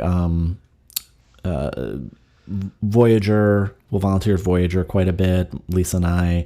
Wild Duluth. I think we did the 100K turnaround last year for fun. So yeah, okay. We do try to keep things going. Well, you're doing a hell of a lot more than I am. You must be buddies with John Storkamp because you've done so many of his events. You talk with him, you chat with him. Are you guys buddies then? Honestly, we used to get together a lot more. I actually haven't sat down with coffee with him now for probably a year and a half. So, okay. Yeah, not like super tight buddies or anything like that, but we've spent some time together. So he seems like, he is a very interesting character. I would love to chat with him on the podcast sometime. I've never really chatted with him other than I've, done my best to try to finish his races. Speaking of John Storkamp, he did the Arrowhead 135 this year. I was paying attention to it. Eric had pointed it out. He finished it for I don't know how many times. Has he ever not finished it, Jamison? That dude, is that his race? Is that the one race he does every year, is the Arrowhead 135? Well, he keeps saying he's not going to do it next year, and then he just does it the next year. So, usually that's, as soon as he's done with it, he's like, oh, I'm not coming back again next year. And he comes back next year. I bet he's finished it 10 times probably, right? Oh, yeah. He has the most finishes. Okay. I think he has the most finishes by far. I thought he had a couple DNFs. I'd have to go back and look at the records, though. Because has he won it? I want to say he's won it, or he has. Yeah. Oh, dude. Okay, so we're here, Jamison. Let's talk about it. You did the one Arrowhead 135 this year. Was that your first attempt at it? That was my first and probably only attempt at it. Again, Superior, it's one of those that I don't know that I'm going to want to dedicate the amount of training that it would take to do it. But I wanted to give it an attempt. I wanted to give it a shot. Okay. So, as I've gotten older here, the training has gotten harder. The body isn't responding as much as I would like to. I have aches and creaks and arthritis in places I don't want it. I would like to, enact some kind of extended warranty. I'm curious, what is training for the Arrowhead 135? So for my listening audience, if you weren't paying attention to Bill Hansel on that episode, Arrowhead 135 is a race in the middle of winter. You got to pull a sled, just like the St Croix 40. You got to pull this sled. There's basically no aid station. It's 135 miles, and it's at International Falls. Where is this race? Yeah. So it starts in International Falls and it ends in Tower, Minnesota. And there are 2 checkpoints along the race. So one of them is a convenience store. So you can get plenty of food there. You can pull in the convenience store, they host us, and there's tons of food, there's tons of water, drinks, anything you can want there. And then the second checkpoint, so it's 3 checkpoints. So it's Gateway. Second checkpoint is Mel Georges Resort, and they rent out a cabin there. And so you can get things like grilled cheese, that kind of stuff there. And then the third checkpoint is called Embark. It's whoever's sponsoring it, and right now for the last few years it's been Embark Maple Energy, and they that one there is less food. That one's a little bit more of a water stop with maybe a few snacks and things like that. But yeah, and you're pulling all your gear. The way you train for it, starting in September, October, you get an old tire and you put some attachment points on it and hook up a rope. That's why I saw you with that tire on Strava. I'm like, what's he doing? Yep. That's what you're doing. You pull tire for hours and hours and hours, and then once you get snow, you pull weighted down sled for hours and hours and hours. It's very, very few people run these types of events. Even when John Stórkamp is winning the event, or Brian Korgard, or other folks Scott Hoberg who win the event, they're maybe running 30 miles of 135 miles. It's mostly a hiking race, especially once you get into some of the hills. After the first checkpoint, the hills get really intense. So yeah, it's a hiking race, and so you train to hike. Is this on a groomed trail, or what? Yep, kind of snowmobile trail. Yep. And do you need snowshoes, or what kind of foot gear are you wearing? Hopefully you don't need snowshoes. So depending on the conditions, so a few years ago, Arrowhead had virtually no snow for most of the course, which was, it ended up being fine for the foot people. The bikers had a horrible time because it was bare ground for a long stretch of time. And then it was 8 inches of snow for 10 miles or something like this. It was bad. It was really bad. And then there's some years where, if you get snow while the event is happening, that snow's not getting groomed. Yeah. So people will occasionally carry snowshoes with them just in case they end up needing them. This last year, it was great conditions. Didn't need snowshoes at all. It was, it wasn't the the hardest packed trail you could find, but it was fine. Yeah. So I read your race blog. I think you posted something on Instagram, and I went out there and because we were kind of following the race a little bit. And I'm like, oh, how did he?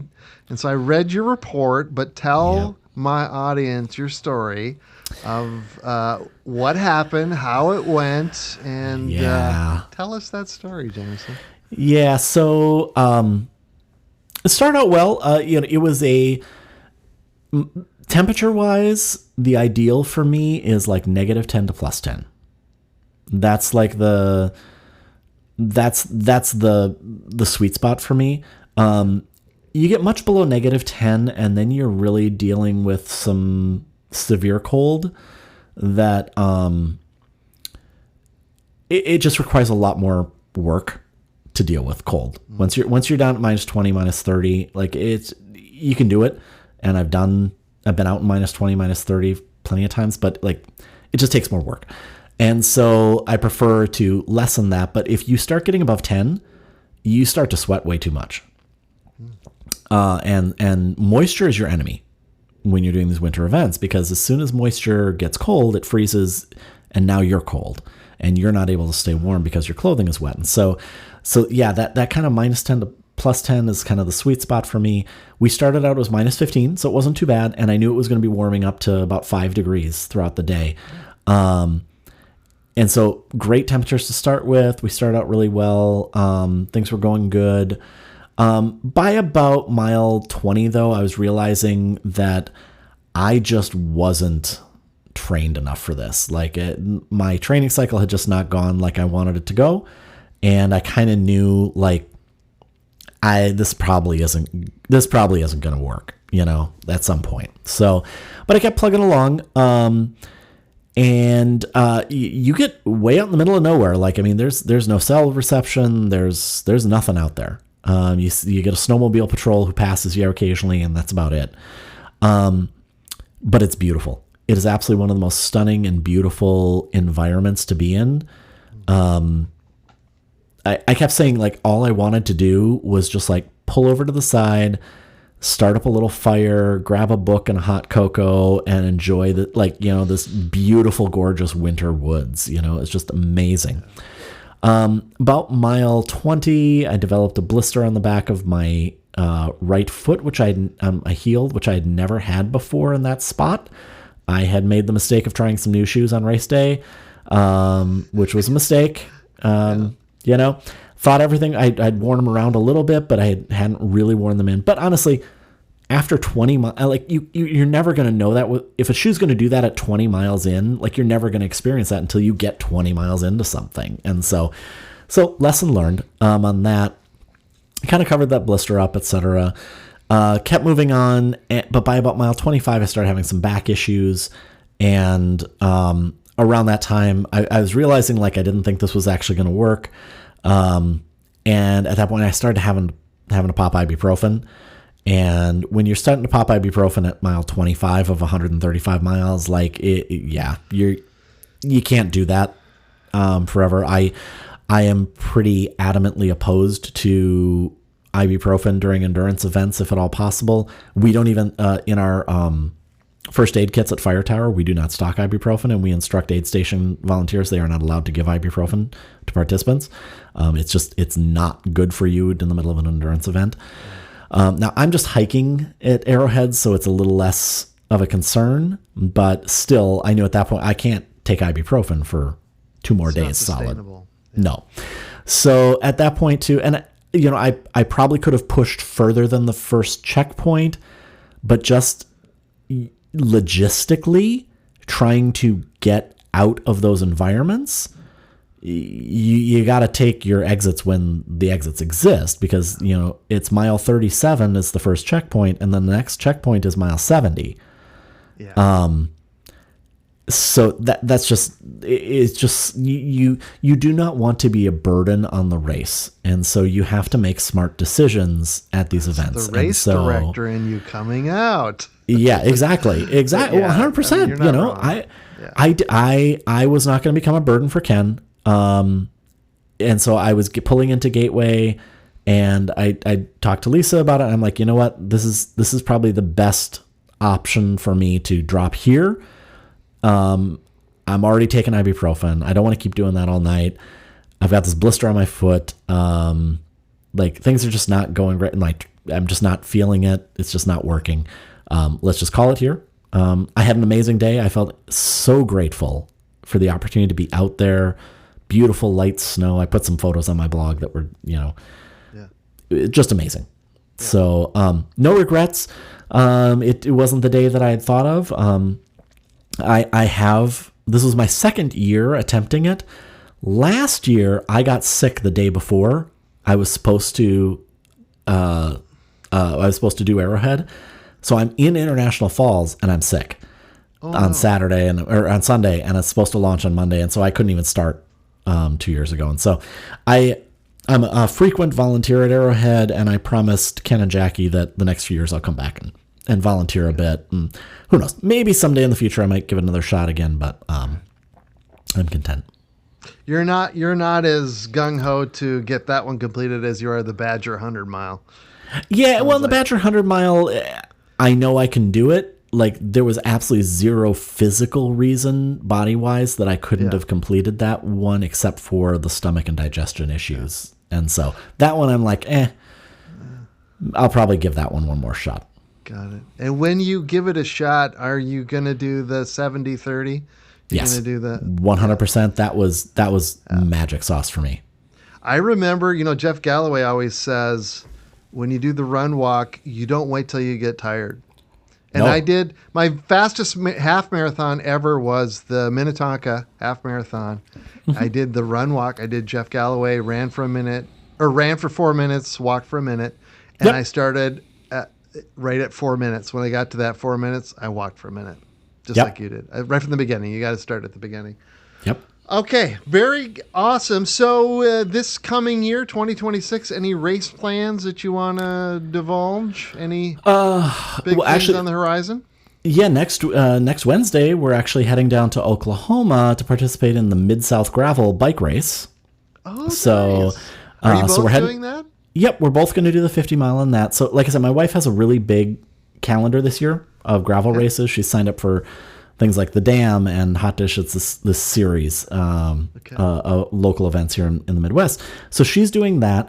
The only thing on my calendar this year, I might give Wild Duluth Wildman a try, which is 50K on Saturday, half marathon Sunday. Which the 50K at Wild Duluth has a really generous cutoff. So it does. Eric's doing that this year. We're going to crew him. Yeah, so Mario I'm feeling and I are pretty. Go up and crew him. Yeah, I'm feeling pretty comfortable with that. So we'll see. I haven't committed to that yet.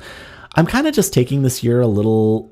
I don't want to say I'm taking the year off. I'm just being a little more judicious about how I'm spending my time.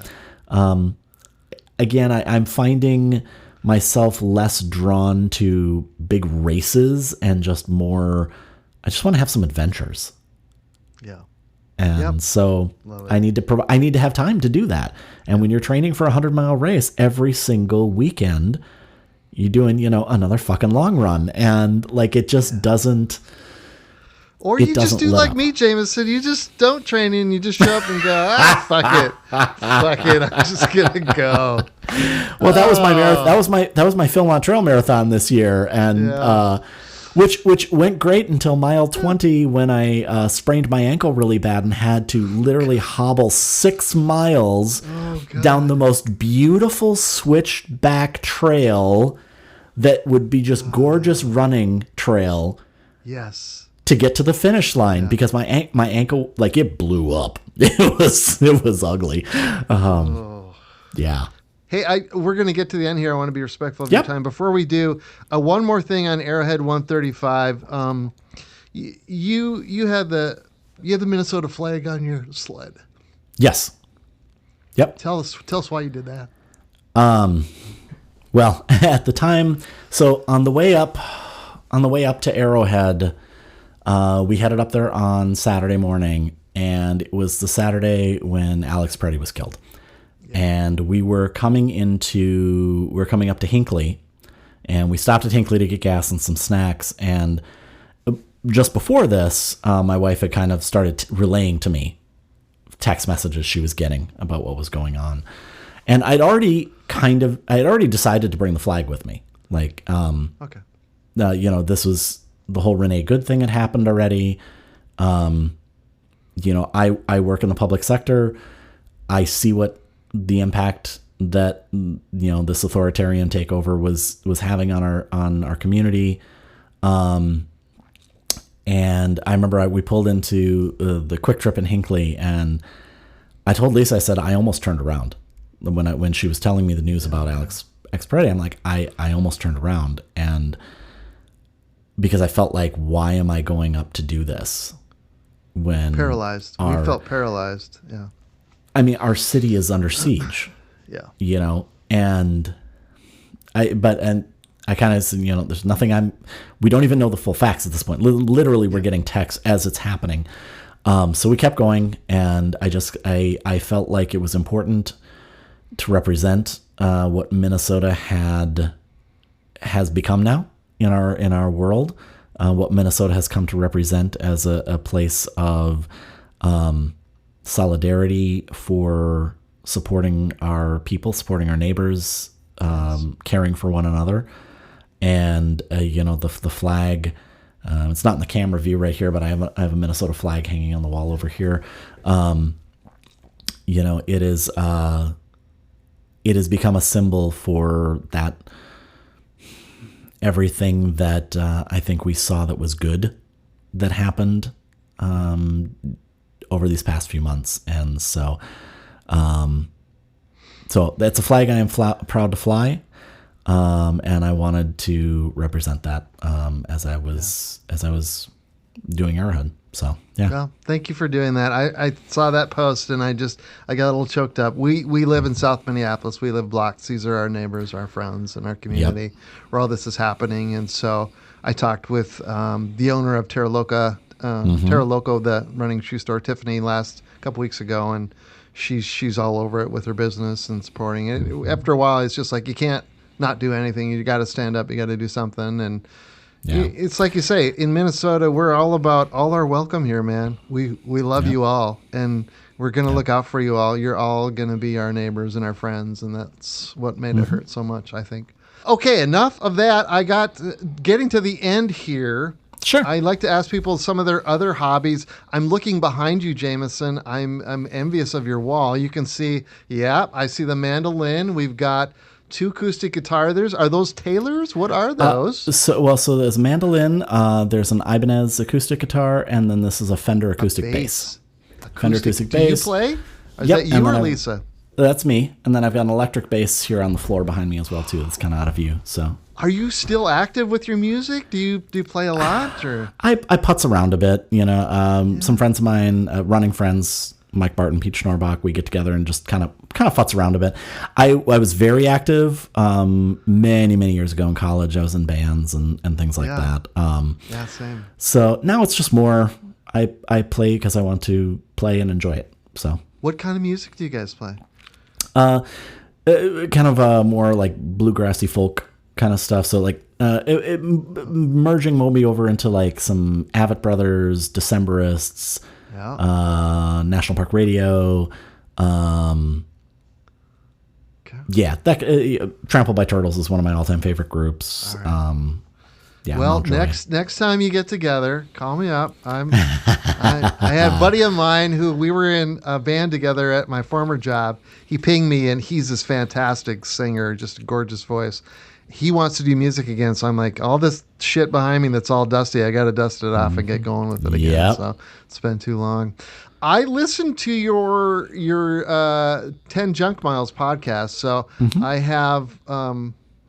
So I know from that you're a gamer. From that, I took that away. Is that fair to say? So here's my 3 questions for you. Favorite games, number 1, tabletop. What's your favorite tabletop game? Or analog gaming, as we like to call it. Yeah. Oh, yeah. No, we play a fair amount of tabletop games. And it's usually just like, what have we been playing the most lately that has become like the favorite? One of them that I really enjoy, and it's a little bit more of an esoteric game. It's called Mission Red Planet. Oh. And it is, it's kind of I don't want to say it's a resource building game, but you're sending astronauts to the moon or to Mars. to Mars and its moons, and you're like, and Is it's it a fun collaborative? game. No. It's very much competitive. I like some of my buddies and I will play the collaborative ones. I like those a little bit better because it's. I like them all, but yeah. Really that's one I enjoy because you can teach it to newcomers relatively quickly. Yeah. So. Yeah. Favorite? You're old enough. Favorite arcade game? Boy, yeah, that would have been. Where did I drop the most quarters in? All right, this is a deep cut, and I'd be very curious if anybody in your audience remembers. There was a video game back in the day called, I think it was called Xenophobe or Xenophage or something like this, and you had your big cabinet at the arcade, and it had 3 control stations, and the screen was split into 3 zones, top to bottom. So it was a top, a middle, and a bottom. And you could play cooperatively between 3 people, and it was a side-scrolling game. So you'd get your little weapon, and you would walk around this base, and you would shoot the alien xenomorphs, and sometimes you would run into your friends, and you would try and find each other, and all this stuff. So very old school. We're talking like 1980s here. Yeah. Well, I graduated in '86, so that's my era. My favorite game was Galaga. Oh, sure. I played it at the YMCA. Jamison, I can tell you what color that floor tile was. Sat in the hallway when you walked into the Y, off to the left there. I played that. I had gotten the high score several times on Galaga at the YMCA, Minot, North Dakota. Favorite console or PC? Here's my first question. Console or PC game? Which one are you? I used to be a big PC. I used to be a huge World of Warcraft gamer for many years, kind of around the time I was getting divorced and through until I was remarried again. That was like kind of my jam. Massively into that game. That was my hobby, was playing World of Warcraft. So I would do that quite a bit, and now for the most part, favorite console is probably Switch, just because of the catalog of games, Zelda, Pokemon, all that kind of stuff. I got Pokemon tattoos on me and stuff like this. I do really enjoy, though, so I have an old PS4 sitting downstairs, and I really do enjoy No Man's Sky. Which one is that? Is that like an open world? Yeah, it's an open world space exploration. Is that the people who did like Fallout? Or No. Nope. This is Hello Games, I think.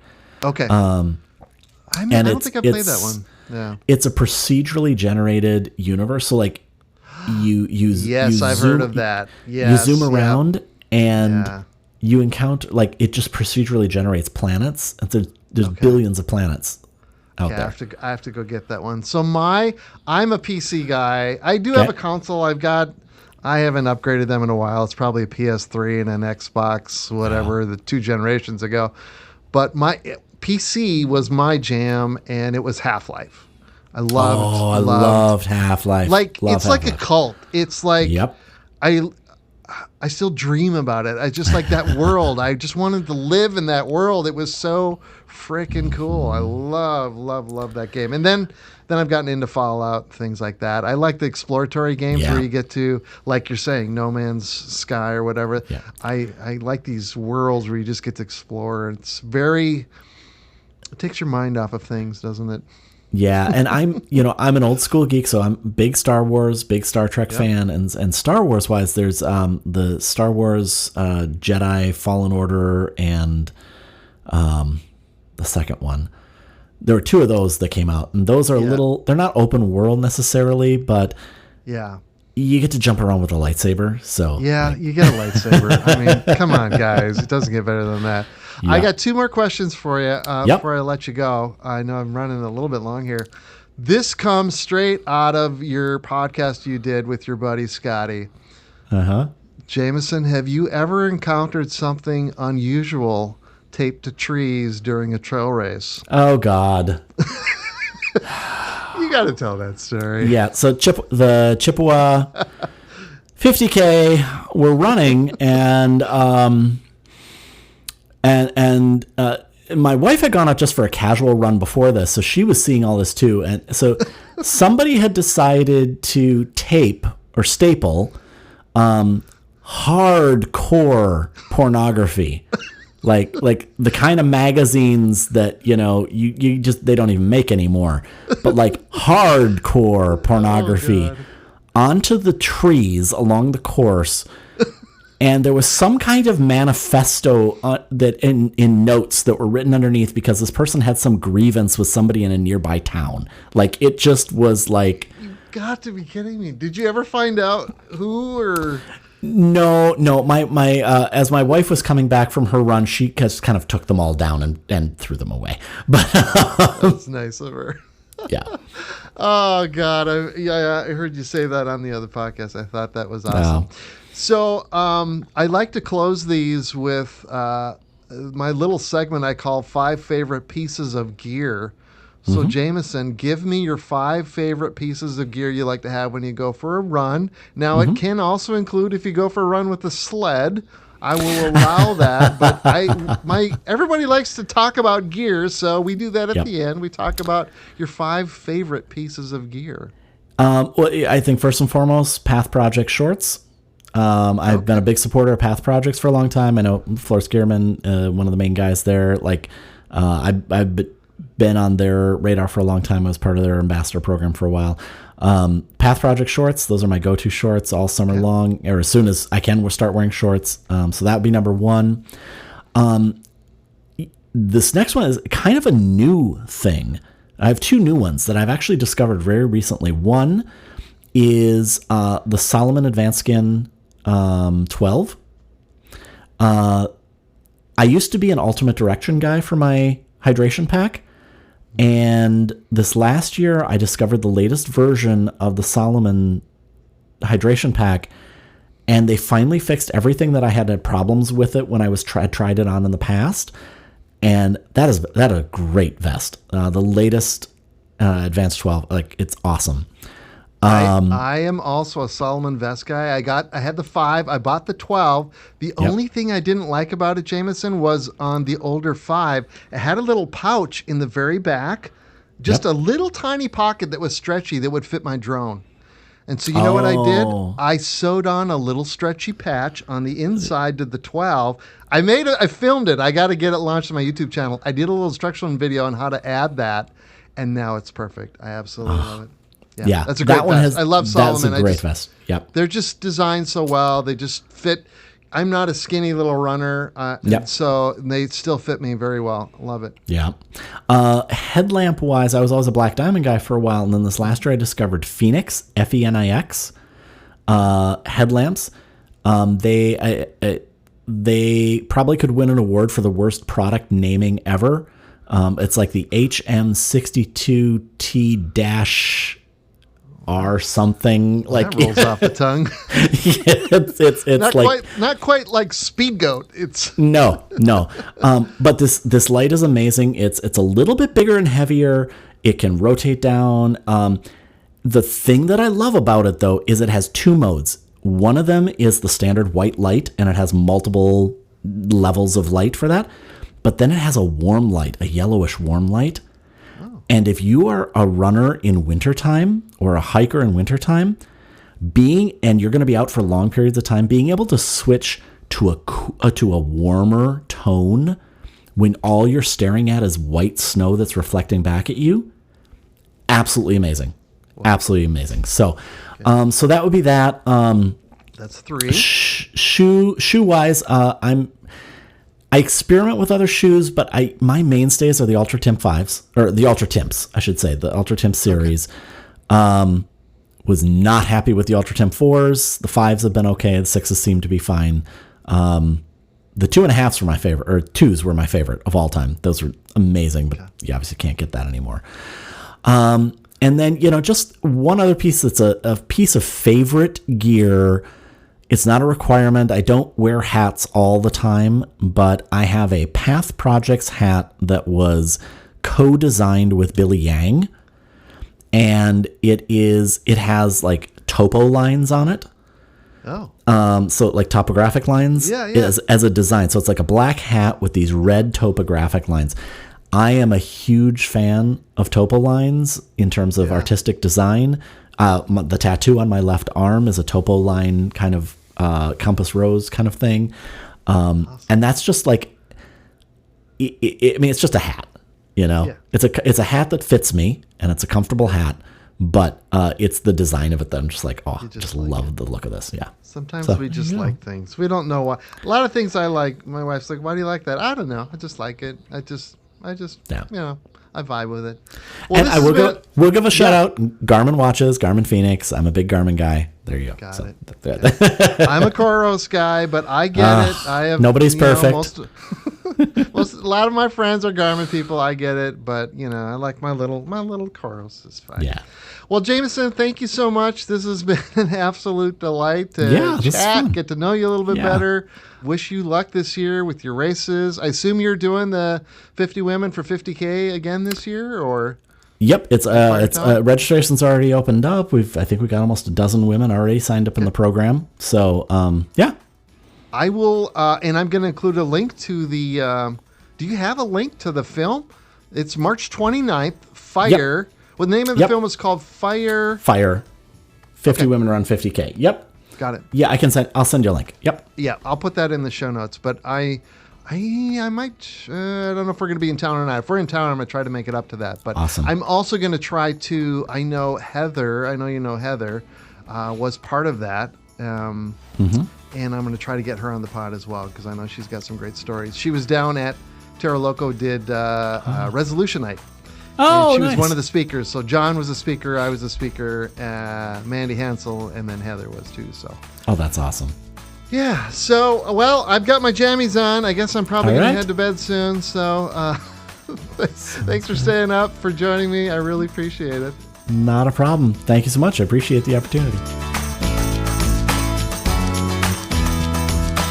Thank you so much, Jamison, for a great conversation. It was a treat getting to know you better.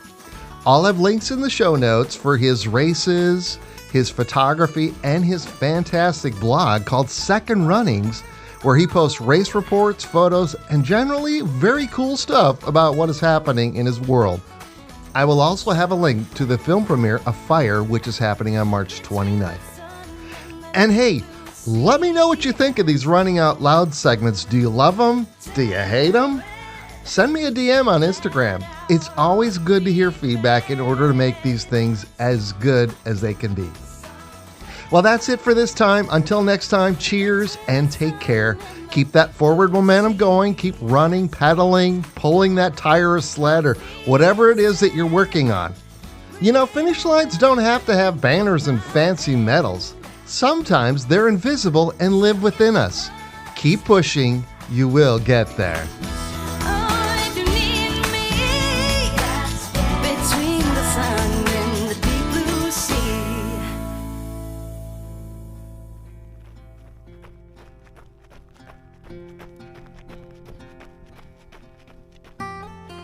I run past old buildings like these, scattered across the Midwest. When the miles seem never-ending, the years feeling heavier in my legs now. My legs were never meant to be fast. They were meant for holding me up, tired and weary from work and age. For whatever reason, they never gave up. Like this building, built and shaped for necessity. The fading paint is a reminder of time past. Steel arched and constructed to hold its own weight, much like our legs are built to carry the weight of life. Each season leaving its mark. Heat loosens, cold contracts, rust starts to show slowly. The way doubt does, the way fatigue does. Worn out by time, but for now, staying steady. I think about running like this.